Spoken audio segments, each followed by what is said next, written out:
By 2014, my friend Lewis and I had been hiking buddies for years, and we went through the forest of Washington and Oregon together, baked ourselves to a crisp in the deserts of the Southwest, and scaled the peaks of the Sierra Nevada side by side.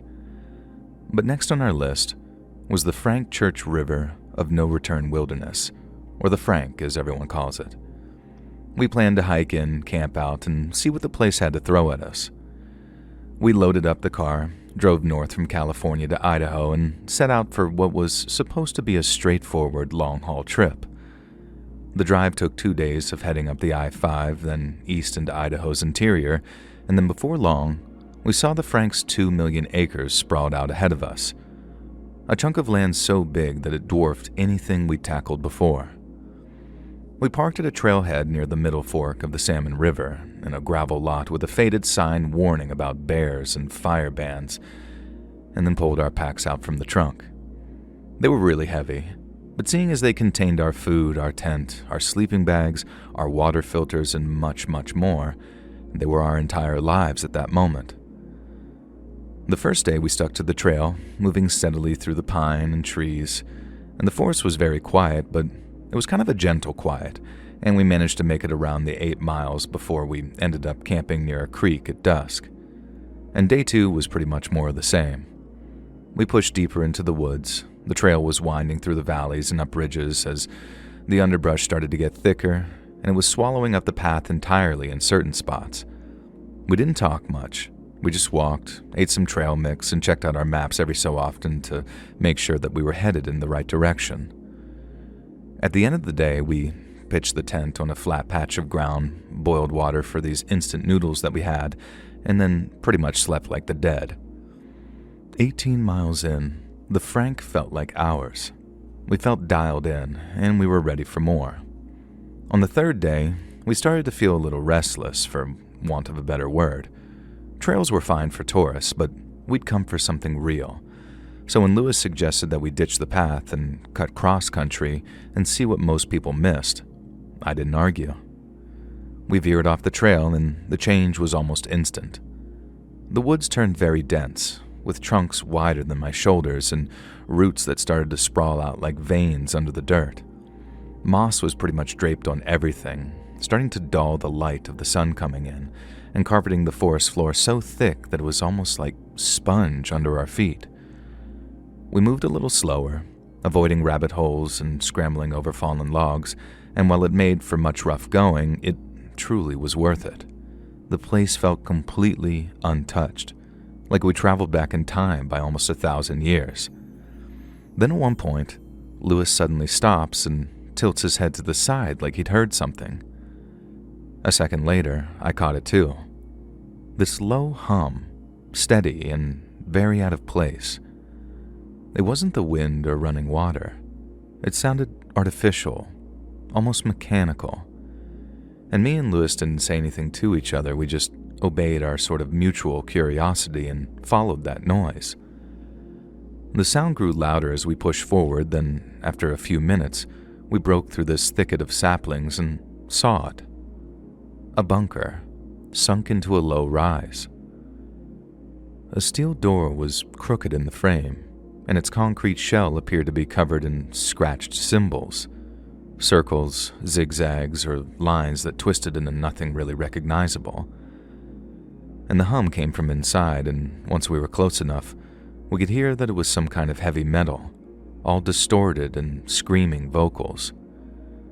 It was then that I saw the door hung almost ajar, just an inch, but enough to allow the noise inside to spill out.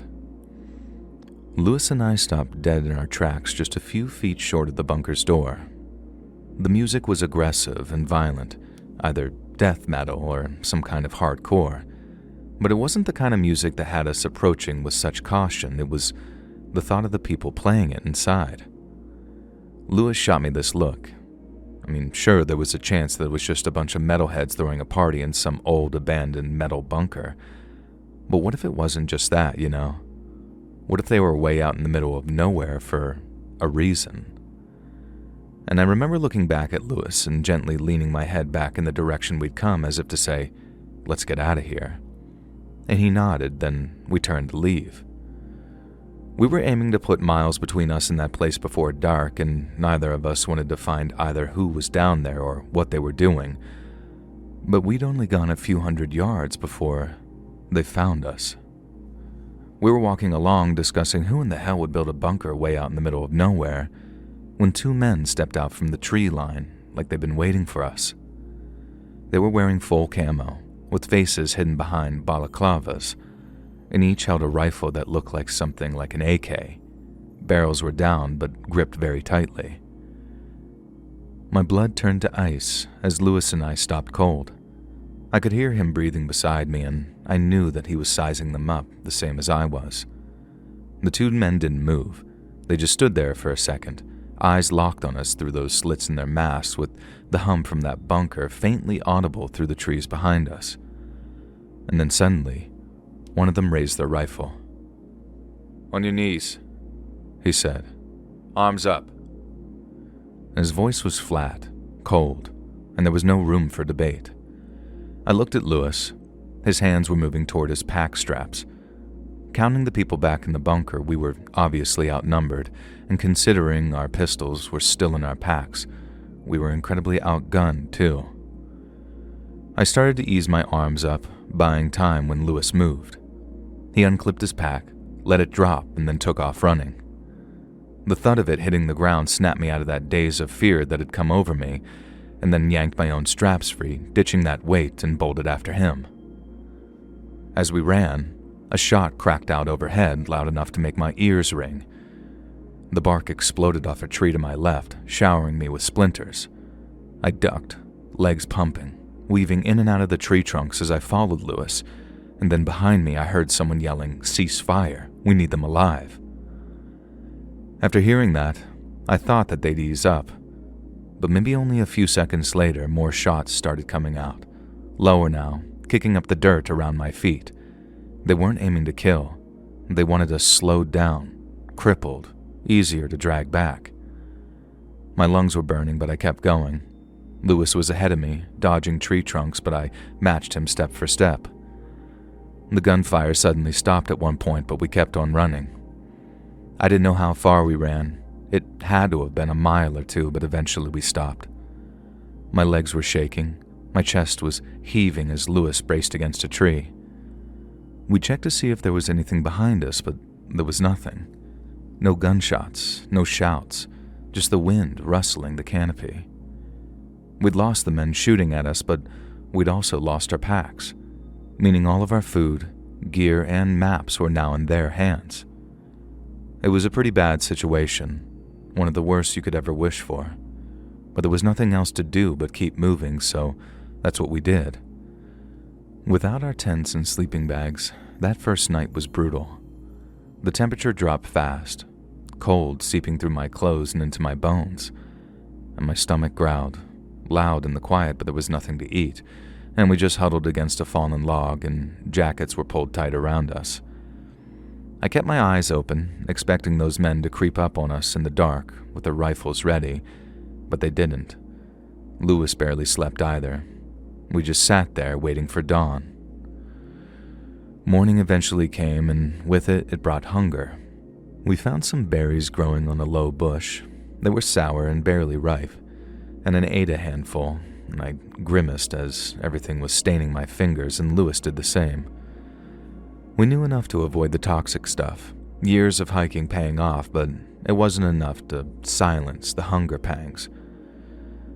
We eventually used the sun as a guide when it peeked through the trees, and we started moving south and towards the car. My head ached, this dull thud behind my eyes, but we had to keep moving. And the forest just stretched on, swallowing every sound but just our footsteps, and my boots were rubbing blisters into my heels. And we walked all day, stopping only to scoop water from some stream with our hands. Night eventually came again, and we found a shallow dip under an overhang of rock. We couldn't light a fire, as that was probably too risky, but we had no food to cook anyway. I eventually slept in little bits, waking up to every rustle of leaves or shift of the wind, and day 3, I have to say, was the worst. My legs felt like lead. We found more berries, a few edible roots that Lewis recognized, but again, they barely touched the hunger. My vision blurred at the edges, and exhaustion was starting to sink deep. I lost track of time and just followed Lewis's back as he trudged along ahead. He didn't look much better than I did. His shoulders were slumped and his pace was slowing, and we didn't talk about the men or the bunker or the guns. We just didn't say anything at all. We just kept walking.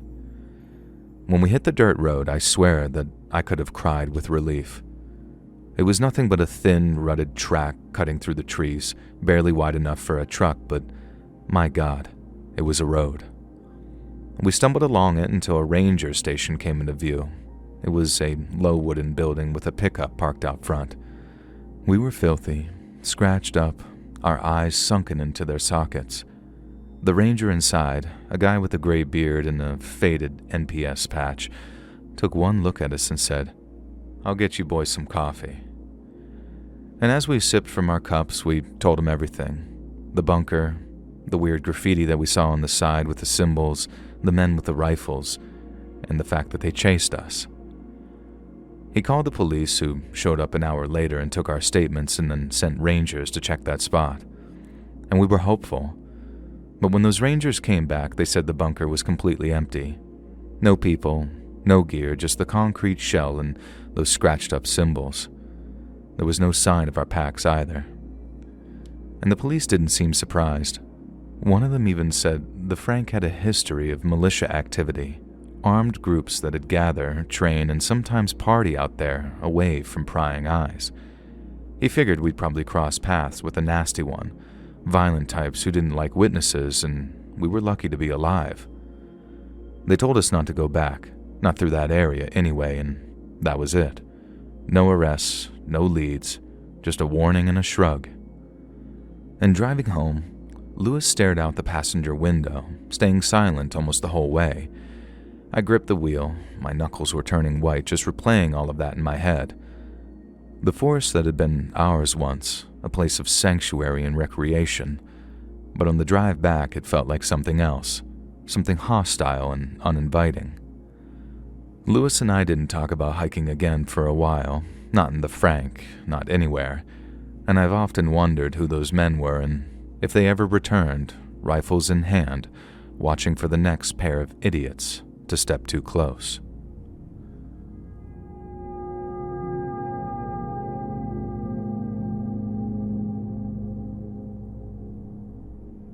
A long time ago now, my buddy Andre and I went hiking on the Lost Coast Trail.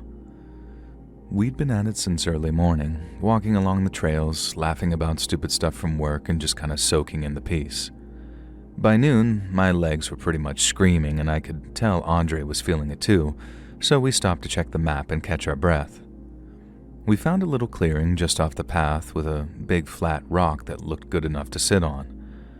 I dropped my pack, pulled out my water bottle, and took a long swig while Andre unfolded the map. He was always better with directions, so I let him figure out where we were while I rested. Andre was kind of just muttering to himself, tracing a finger along the map when it happened. This huge shadow slid over us, like someone had flicked a switch and turned off the sun for a second. It wasn't a little patch of shade either. It was big enough to cover the whole clearing. I remember freezing mid-sip, water dribbling down my chin as I looked up, but the sky was still that perfect, endless blue with not a cloud in sight. And Andre must have seen it too, because he stopped talking and snapped his head up just as it passed over and the light returned. "What the hell was that?" He sounded spooked, and I didn't answer right away. Instead, my eyes were darting around, scanning the treetops and the skies for anything that might explain the large shadow that passed over, but there was nothing. There were no planes up there, no birds, and this was way before drones too. I didn't know of anything that could have made a shadow that big, let alone something that could move so fast and so quiet it was almost gliding. And then the breeze hit. It came out of nowhere, stiff and cold, rustling the trees around us and kicking up dust from the trail. It didn't feel like normal wind. It felt like it was chasing whatever had passed over us, like it was part of it somehow. I felt the hairs on my neck stand up, and Andre went pale. He lowered the map and spun around, looking in every direction. "You saw that, right?" I just nodded because What else was there to say, really? We stood there for a minute, maybe two, waiting for something to happen. And my heart was thumping at a mile a minute, and I could hear Andre breathing hard next to me. The woods had gone quiet. There were no birds, no bugs, just silence. It was like everything was holding its breath, the same as we were. I kept expecting to see something break through the trees or drop out of the sky, but there was just nothing. The sun was back, bright as ever, like it had never left. "We should go," I said, and Andre didn't argue. He grabbed the map off the ground and stuffed it into his pack, and we started moving. Neither of us said it out loud, but I knew that we were both thinking the same thing. Get out of there now. We didn't even bother sticking to the trail. We just headed straight back the way we came, cutting through bushes and trees and ducking under branches. I kept my eyes on the sky, half expecting that shadow to come back, and I could tell Andre was doing the same. Every light breeze or rustle of leaves made me jump, and I had this awful feeling whatever it was would come back. It took us maybe an hour to get back to the trailhead, though it felt like longer. I was burning up, and my shirt was soaked with sweat by the time we saw the parking lot. Andre's truck was still there, right where we'd left it, and I don't think I've ever been so relieved to see a beat-up old Ford. We threw our packs in the back and climbed in, and for a while, we just kind of sat there catching our breath, staring out the windshield at the trees. And after a while, Andre broke the silence, asking, "It was probably just a bird, like a hawk or something flying low. Shadows can look bigger than that, than they are, right?" He didn't sound convincing, but I could tell that he was trying to talk himself into it. "Right," I said, nodding even though I didn't believe it. "And the wind was just a coincidence." He agreed as he started the engine, and I could hear the relief in his voice, like saying out loud made it true. "We're just freaking ourselves out over nothing," he said, and I wanted to agree with him, I really did, but I couldn't. A bird made sense, a big turkey vulture or an eagle swooping down, catching the light just right. And the breeze could have been random too. It's not like the weather stays still in the woods, but deep down I knew it didn't add up. That shadow had been too big and too solid. It wasn't some flimsy bird shape. It was thick, heavy, like something massive had passed over us. Then the way it moved, so smooth and quick, it didn't feel like anything I'd ever seen in the sky before. We drove back to town mostly quiet, radio filling in the space between us and country songs, and every now and then Andre would just glance at me and I could tell that he was still rattled, and so was I. When we got to my place, he didn't stick around like he usually did after a hike. There was no cracking open a beer or rehashing the day. He just said that he'd see me later and peeled out, like he couldn't wait to put distance between him and what happened. And to be honest, that night I couldn't sleep. All I could think about was that shadow and the breeze and the way the woods just went quiet. I told myself it was stupid, that we just spooked ourselves like a couple of kids, but I really couldn't shake it. And eventually weeks went by and we didn't talk about it again.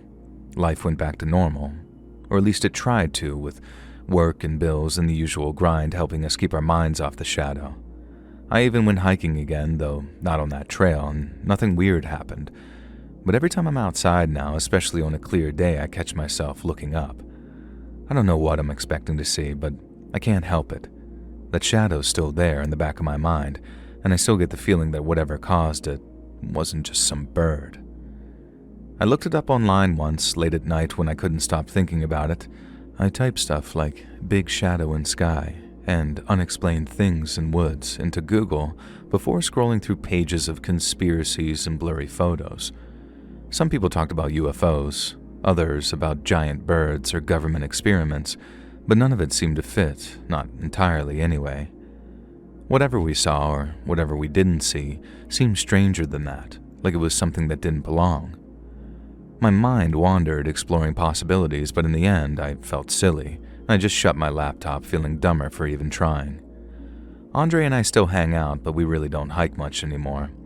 It's not like we decided that, we just stopped planning trips, and I think we both know why. Neither of us wants to say it, but the day changed something.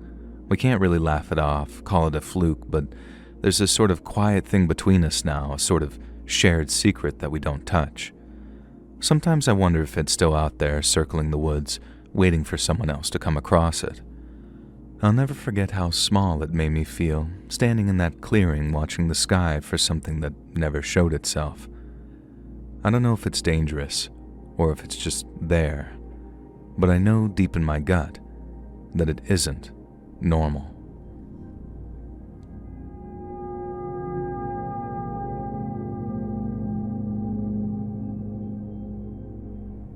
I was part of a search and rescue team dispatched to Olympic National Forest in the summer of 1983. The call came in late Tuesday night just as I was finishing a shift at the station. Terry Fishgold, a local hiker who had been walking the trails for years, hadn't returned from one of his solo trips. His wife had waited until Monday evening before she called it in, figuring he'd just stayed out longer than expected. When he still wasn't back by Tuesday, she gave us the details and a description of his gear. His last known location was a trailhead near the Quinault River, and his intended destination was a ridge around 8 miles north. It sounded routine. Terry knew the forest and we had a clear starting point, so I'd have bet my last dollar on us finding him by sundown. But as it happened, that particular search and rescue operation proved anything but routine. Including local law enforcement and a bunch of civilian volunteers, around 30 to 40 of us gathered at the trailhead just before dawn on that Wednesday. We loaded up with the usual, radios, first aid kits, maps, rope, and flashlights, and then split the search area into a grid. My team and I took the western edge of the grid, near the river, while the others fanned out east. The plan was to sweep north, hit the ridge by nightfall, find Fishgold, and bring him home. Then, at exactly 5:47 a.m., we hit the trails. The first few hours dragged on with little to report. We moved slow, scanning for broken branches, scuffed dirt, or anything that might show Terry had passed through. We'd called out his name every so often, but apart from that, the forest was quiet. But then, around noon, the voice of one of my team members buzzed through my radio and broke the silence. He'd found something. I adjusted my course and then hiked a half-mile east to meet the rest of my team. When I got there, they were all looking up. High up in some tree about 30 feet off the ground was a backpack. It was torn open, its straps were flapping, and the contents had spilled out onto the branches and ground below. From its appearance alone, we knew it was Fishgold's, and it was just as his wife had described it, a green Keltie with a red patch stitched on the side. One of my team, a guy named Jim, volunteered to climb up, rigging a rope and harness while we watched from below. And the tree was thin, its branches were too slender to hold much weight, yet the pack was lodged up there, caught like it had been thrown with an impressive amount of force.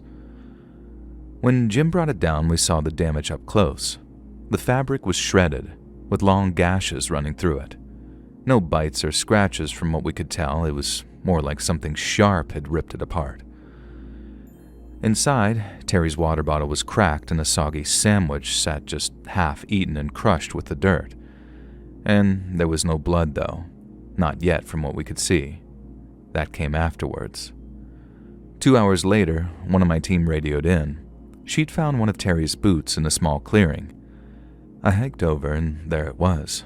Just like the Danners his wife had mentioned him wearing, brown leather, laces tied, standing upright like he'd stepped right out of it. No blood, no damage, just the boot sitting there alone. We marked the spot and moved on, figuring the other one would turn up close by. It didn't.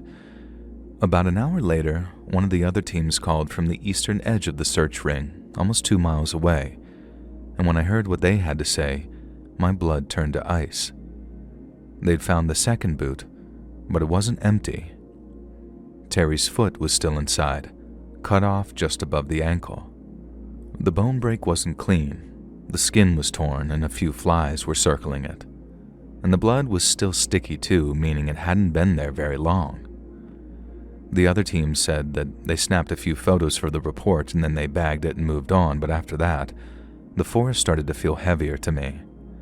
We'd seen bad injuries before. Falls, shootings, animal attacks, but this didn't fit. A bear might tear into someone, but it wouldn't leave a foot in a boot, severed clean and dropped miles from the other one. We widened the search after that, breaking the grid into tighter sections, and not long after, we noticed the blood. The first time I spotted some, it was on a tree. It was a small smear, no bigger than a coin, staining the bark at eye level. One of my team found another spot 10 feet away, higher up, like it had been flicked there. Then another pointed out more droplets splattered across a cedar's lower branches. We started marking them with flags, and it didn't take long to see the pattern, or rather the lack of one. The blood was everywhere, tiny specks of it spread across the forest in every direction. I'd taken a few steps and find another dot, and then another, like someone had taken a blood-soaked rag over entire sections of the woods. But late afternoon, we'd covered almost half the grid and found nothing. No body, no clothes, just the pack, the boots, and his blood. A few hours later, the sun was starting to set and a fog was rolling in. We stuck closer as a group, not really talking much at all. We just kept moving, marking blood spots and searching for our missing hiker. Night came fast and we set up a base camp near the ridge. The plan was to rest as much as possible and then pick up at dawn, but I couldn't sleep. The forest was too quiet. There really didn't seem to be any wind or animals, just this sort of eerie silence. Then, at around midnight, I heard a branch snapping. It was loud and sharp, maybe 100 yards out. I sat up, grabbed my flashlight, and swept that beam across the trees, but I didn't see anything move. I stayed put and things stayed quiet till I was relieved, but it was the same unnatural quiet, the kind that you'd never hear in the woods at night unless something's making everything else stay quiet. I got a few hours of sleep after a teammate took over the watch, but morning didn't bring me any relief. We packed up and pushed north, following that blood trail, and it kept going, smeared on trunks and dotted on branches, with some spots so high that I had to tilt my head all the way back to see them. I found one mark on a pine tree 10 feet up, with no limbs below it to climb. The blood looked fresh, like it had been put there while we slept, and I remember that sense of creeping apprehension growing as I marked it on the map. One of my team found a cluster of droplets on a rock, arranged in a rough half circle. Another spotted more on a fallen log, a thin line of blood streaking the moss. We stopped trying to make sense of it at that point. We just kept going, hoping to find Terry or, by then, what was left of him. And by noon on the second day, we'd reached the outer edge of the search area. But on account of the pieces we'd found, the prospects of finding Fishgold alive were getting slimmer by the minute. We tried our best, covered all of the ground we'd set out to, but it was no good. We called off the search on the afternoon of the third day. Terry was obviously dead. No one could lose that much blood and still be walking around. We radioed it in, packed it up, and left the rest to local law enforcement. When we hit the trailhead, I looked back. The trees were just standing still, the fog was starting to roll in again, and officially, Terry wasn't anywhere in the grid. But my gut told me that wasn't all the way true. The official report listed this as an animal attack. The bear made sense for the torn pack and the severed foot, but I knew that it wasn't right. No bear could toss a pack 30 feet into a tree, onto branches too weak to hold its weight. No bear could spread blood across miles of forest, painting it on bark and rocks like some deliberate mark. I've seen bear kills. The torn flesh, the scattered bones, the mess of guts left behind. But this was different. The report got filed. Terry Fishgold was declared deceased and his body stayed unrecovered. It was one of 3 failed missions that we had in the 1980s. Most of us moved on after that and took desk jobs or left the field entirely. But I couldn't let it go. The pack in the tree stuck with me, and every so often my mind would wander off, and I'd see the pack hanging there, shredded and out of reach. I'd think about that foot in that boot, too, all raggedly severed like it had been torn off and dropped for us to find. I'd remember all that blood and how the branch snapped, sharp and close, and how I'd been almost certain that something was out there watching us. The team didn't talk about it much after. One of my search and rescue team members, Paul, stayed in touch the longest, and years later I asked him what he thought actually happened. He simply told me, "We didn't find him because he wasn't there to find." And I knew what he meant. I just didn't agree that he wasn't there. Whatever took Terry wasn't a bear, but it tore him apart piece by piece and marked the forest with what was left. I think he was still there too, or I know he was, because of how fresh the blood was on that second day. Another team member, Lisa, quit search and rescue a year after. She moved inland away from the trees and didn't leave a number. And Sarah disappeared too, not missing, just kinda gone, not forwarding an address. Our guy Jim stuck around much longer, and he got kinda quiet and he started to drink more, and I heard that he took a job with the Forest Service. Irony of ironies, really, though he never really talked about that mission. I don't blame him. We all carried it differently, but we carried it all nonetheless. I kept the map from that search. The blood marks are still on it. Little X's in red ink stretching across the grid like a web. I don't look at it often, and when I do, it's not unusual for a shiver or two to run down my spine. Terry was gone, but something else was there instead, waiting in the woods we'd never search again.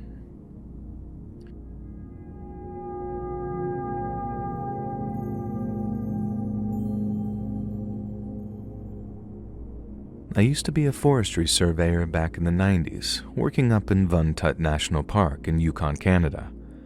On paper, the job was simple. Map the land, mark the trees, note the changes. But in practice, out there, it was anything but. The park stretched over 4,000 square kilometers, a sprawl of dense forest, jagged ridges, and boggy lowlands that could swallow a man whole. I'd been at it for years, comfortable with the solitude and the long days of nothing but myself in the forest. In late August of 1993, I was deep in the interior, further than I'd ever gone before. My pack was heavy with gear, the nearest road was a 3-day hike, and the ranger station even further. I was completely and utterly alone, and that's how I liked it. The day started normal. I woke up at dawn, broke camp, and headed north through a thick stand of spruce, and I'd been following a drainage line, plotting its curve for the survey when the trees ahead started to look a little off. They weren't standing right. They were tilted, leaning outward like they'd been pushed by some powerful force. I stopped, adjusted my pack, and squinted through the branches. Beyond them was a clearing, a rough circle punched into the forest. I stepped closer, my boots were sinking in slightly into the earth, and that's when I saw it. Everything within that circle, the trees, the shrubs, the dirt itself, it was all bleached and ashy white. Not burned, not frosted, just sort of drained of color. The trees kind of stood there like skeletons, their bark peeling in dry, powdery flakes, and as I walked, the brittle ground crunched under my weight. I'd seen plenty in those woods. Fire scars, beetle kills, even the aftermath of a bear tearing through a campsite, but this was different. I moved forward, drawn toward the center despite the growing sense of unease in my gut. There, in the middle of it all, was a crater. It was small, maybe 3 feet wide and 2 feet deep, little more than a shallow scoop in that white earth, and I stood over it staring down. There was no meteorite, no rocks, no sign of what had just made it, just an empty hole. I remember how still the air was. No birds, no winds, no nothing, and how I felt a sharp and sudden chill crawl up my spine. I couldn't place it, but something about that spot made my skin prickle, like I was being watched by very unkind eyes. I shifted my weight, and I decided that I needed proof. I dropped my pack and pulled out my analog camera. My hands were trembling as I fumbled with the lens cap, but I managed to line up some shots.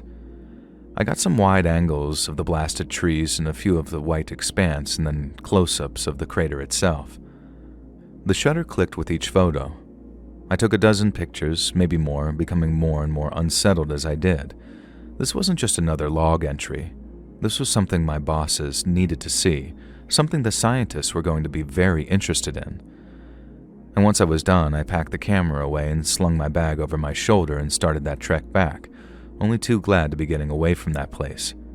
I knew there had to be an explanation for it, but still, the place just gave me the willies seeing the aftermath.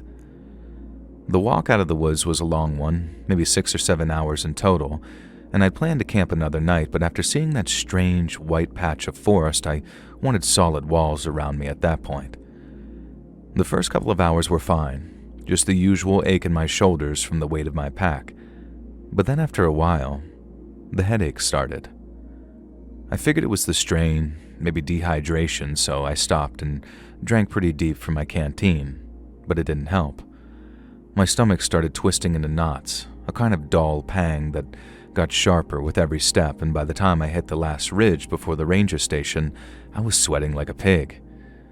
With the station in sight, I stopped and leaned against a tree to catch my breath, but then just as it felt like my head was clearing, I threw up. I vomited. It hit me fast, a hot rush that left me gasping. I spit and wiped my mouth and realized that there might genuinely be something wrong with me. I stumbled through the door of the station just a few minutes later. The ranger on duty, a guy named Pete, looked up from his logbook and just froze. I must have been a sight. Pale, sweaty, and swaying back and forth, probably a little puke still on my shirt, and he grabbed the radio before I could even say anything and then barked something about a medical pickup. I didn't hear the rest. My legs gave out and I hit the ground and I puked again. Pete rushed over as my vision started to blur and I felt hands on me and then just nothing. I woke up in an ambulance. My head pounded. My skin was thick with sweat and an oxygen mask covered my mouth and nose. The paramedics were there and their voices were very professional as they asked their questions like where I'd been, what I'd eaten, or if anything had bitten me.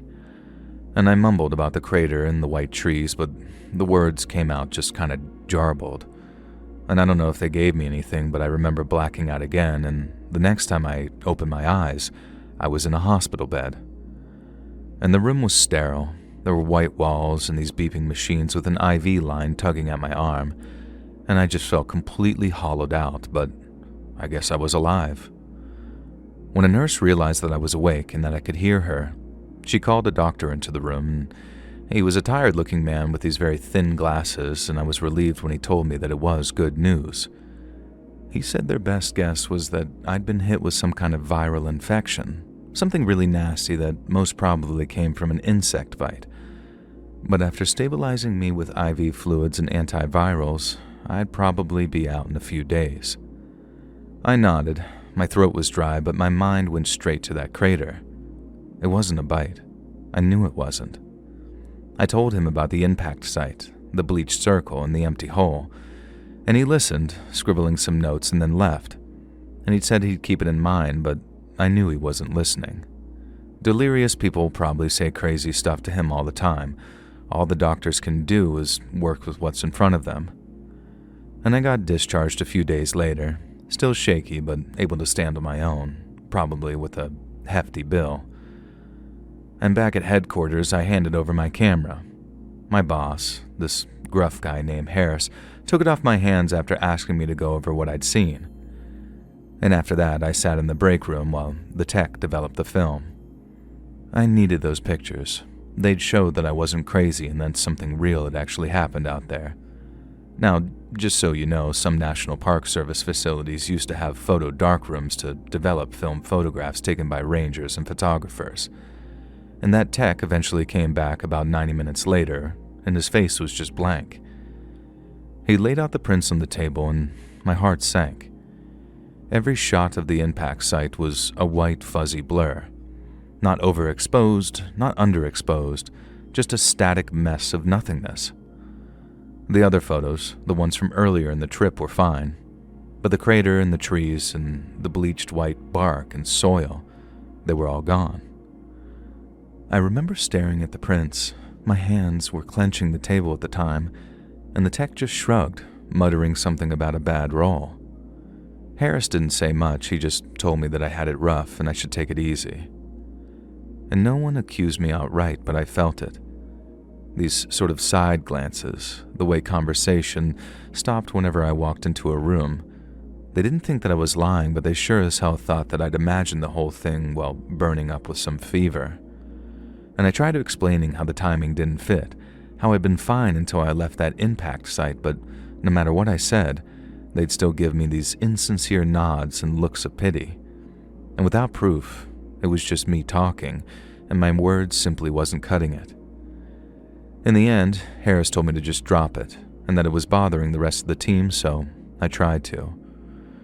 Routine dulled the edges, and just keeping busy with these mapping trails, counting trees, and filing reports made it easy to pretend that I'd moved on, but I hadn't, and I really couldn't. Every other trip out, I'd scan those woods, sort of half expecting to see that ashy glow between tree trunks, and I wanted more than anything to find that strange white impact site again so I could mark it on my map. But at the same time, I didn't want to expose myself, or anyone else for that matter, to whatever made me sick. And that's what made it easier to keep my mouth shut, but I never forgot about it. I started warning the new guys to stay away from anything strange or unfamiliar. And they just kind of grinned, thinking that I was spinning some tale or playing a trick on them, but I meant every word. The forest wasn't just trees and dirt. Sometimes it hides things that'll make you sick, things that just don't belong. Now time rolled on, and after my retirement in '04, I moved south to a little house near Whitehorse, and the nightmares eventually tapered off, but that memory really stuck around. I'm old now, pushing 70, and I wanted to share this with you all. My hands shake worse than they did back then, and my knees creak when I stand up, but my mind works just fine, and sometimes I get to thinking about what I saw up there back in the 90s. I kept those blurry photos, shoved in some envelope in my desk drawer, and every so often I might pull them out and just stare at those white smears and sort of wonder. And after doing some reading, the meteorite theory just doesn't quite fit. There was no debris, no heat scars, and if I had been exposed to radiation or some kind of chemical, then the doctors would have found it in my system during one of their tests, I assume. And I guess I can't rule it out entirely, but I'm not a believer in anything celestial or intergalactic, and most likely there's a total rational explanation for what I saw and what happened to me afterwards. I just can't for the life of me figure out what that is. I'd like to know, don't get me wrong, but at the same time, in my old age, I guess it doesn't matter. Because whatever it is, if I ever see it again, I'm walking straight the other way.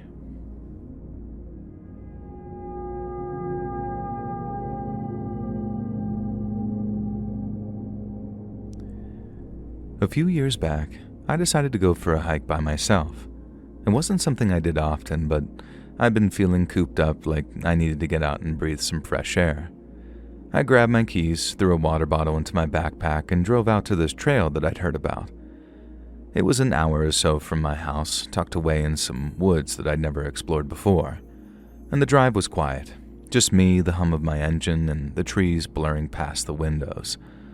I parked my car in a little gravel lot near the trailhead, locked it up, and started walking. But that's where things get a little fuzzy. The next clear memory that I have is me driving back home, hands on the wheel and the sun dipping low like hours had just slipped by. But everything between? Gone. There was a black spot in my head, like someone snipped out a chunk of film and stitched the ends back together. I tried to piece everything back together that night, sitting on my couch with a beer that I barely touched. I could picture myself pulling into that lot, the gravel that was under my tires, the faded wooden sign marking the trail, and I could even see myself stepping into the woods and hiking steadily along the trail. There's this one fleeting image that keeps popping up. Me walking through those woods, everything calm, but that's pretty much it. Everything else is just a blank wall in my mind before I'm back in my car, driving home like nothing happened. It creeped me out very badly, and I kept asking myself what the hell could have happened, but I couldn't think of anything. The next day I called in sick to work. My head was feeling pretty heavy and I couldn't focus. And I kept staring at my hiking boots by the door. They seemed to be caked in mud, little pine needles sticking in the laces, and all the proof that I'd been out there, I guess. But I couldn't remember stepping in that mud or brushing against those trees. I started wondering if I'd hit my head or something, so I went to the doctor. He poked at me and asked some questions. He checked my eyes and my reflexes, all that kind of stuff. And he said I seemed fine, that there were no signs of a concussion or anything weird. And he told me to come back right away if it happened again and got another one of those memory gaps. I said I would, but driving home from that appointment, I felt this in the pit of my stomach. He said I was fine, but I didn't feel right. That evening, I remember sitting on the couch in front of the TV, but I wasn't really watching. I was just thinking, sort of like waiting for something to click. I thought maybe I just zoned out on that hike, like when you drive somewhere familiar and don't remember the turns. But that wasn't that. This was hours upon hours that I couldn't remember, like they'd been stolen from me. So I got up and grabbed my phone and looked up that trail online. It was called Black Pine Loop, some old path not many people used anymore, and I scrolled through a couple of hiking forums hoping for something useful, but most posts were a whole bunch of nothing. People talked about deer sightings or how the trail needed upkeep, but then I found this one thread, buried deep from a guy who'd hiked a few years before me. He said that he'd felt off the whole time, like something was wrong with the woods, and he said he found a stretch of trail where the trees looked wrong, very thin, twisted like they had some type of disease. He didn't mention anything about memory loss or anything like that, but reading about those trees got me thinking, and then by the time I got to overthinking, I shut my phone off and didn't look again. And days eventually turned into weeks, and I tried letting it go, and I didn't tell anyone about it. Not my friends or family. I mean, really, what was I going to say? Hey, I went for a walk and forgot the whole damn thing? They'd probably think I was nuts. I'd catch myself zoning out, staring at nothing. Sometimes I'd think it was happening again, and panic would start to hit. But thankfully it hasn't.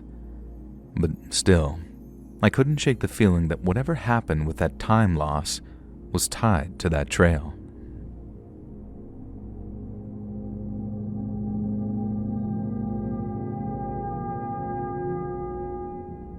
When I was a kid, my family loved the outdoors. My dad was in the Air Force, stationed at Hill Air Force Base in Utah, so we often went to Farmington Canyon, especially in the fall when the trees turned bright red and gold. The drive took about an hour, but the dirt road was scary. It hugged tight against rock walls on one side with a steep drop on the other. Sometimes, cars had to creep past each other, inches from the cliff, and I'd look out my window and see tiny trees far below, and I remember kind of just shuddering. One trip stands out back in the 90s. I was thrilled because we were camping in a tent, a rare treat for me. My dad's bad back usually meant day trips or cabins, but this time we borrowed an old 70s tent from a garage sale. Me, my parents, and my siblings, and our 2 dogs piled into the car. We reached the campsite by a creek in the late afternoon and then set up the tent, laughing as the dogs just chased each other. We built a fire, ate some hot dogs, and then when it got dark, we doused the fire and crawled into our sleeping bags. I fell asleep to the sound of the creek, but sometime later I woke up. One of our dogs was growling low, his fur bristling, and at first I thought it was just a rabbit because earlier we'd seen a few hopping around. Then I heard it. Crunch, crunch, the sound of footsteps on the forest outside. My whole body froze, stiff as a board. Someone was out there, moving around our camp. I was so scared I could barely breathe. The footsteps got closer and I heard them circle the tent slowly. The dog's growling got louder, but I stayed still, too scared to move, and I could tell the person was poking around, maybe checking our stuff. They even tugged at the car door, but it was locked. Was it a camper from another site? Someone lost, or something worse, someone who wanted to hurt us? I heard them crunching again, louder right by the tent, and I squeezed my eyes shut, praying that they'd go away. The dog growled sharper, and suddenly, the footsteps stopped. They then started again faster and moving away. I laid there, my heart was pounding until I couldn't hear them anymore. I don't know how long I stayed frozen, but eventually I heard my dad's whisper. He'd been awake the whole time listening too, and he didn't say it, but I could tell he was scared. He waited a bit, shook my mom and siblings awake, and then announced that we were leaving. We packed up fast. No one talked much, just stuffed sleeping bags and tore down the tent by flashlight, and the dogs stayed close, but they were still on edge. It was around 1 a.m. when we piled into that car.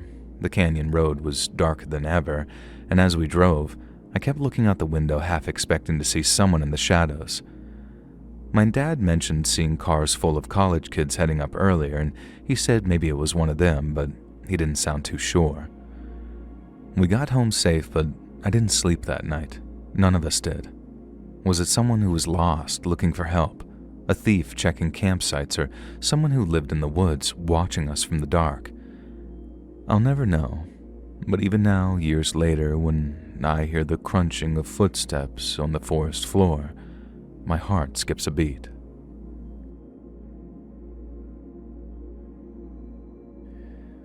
Hey friends, thanks for listening. Click that notification bell to be alerted of all future narrations. I release new videos every Monday and Thursday at 9 p.m. Eastern Time, and there are super fun live streams on Sundays and Wednesday nights. If you got a story, be sure to submit them over at my email, LetsReadSubmissions@gmail.com.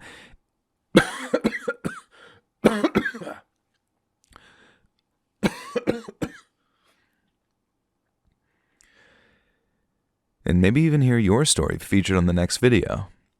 And if you want to support me even more, grab early access to all future narrations and bonus content over on Patreon, or click that big join button to hear about the extra perks for members of the channel. And check out the Let's Read podcast, where you can hear all of these stories in big compilations located anywhere you listen to podcasts. Links in the description below. Thanks so much, friends. And remember, dies.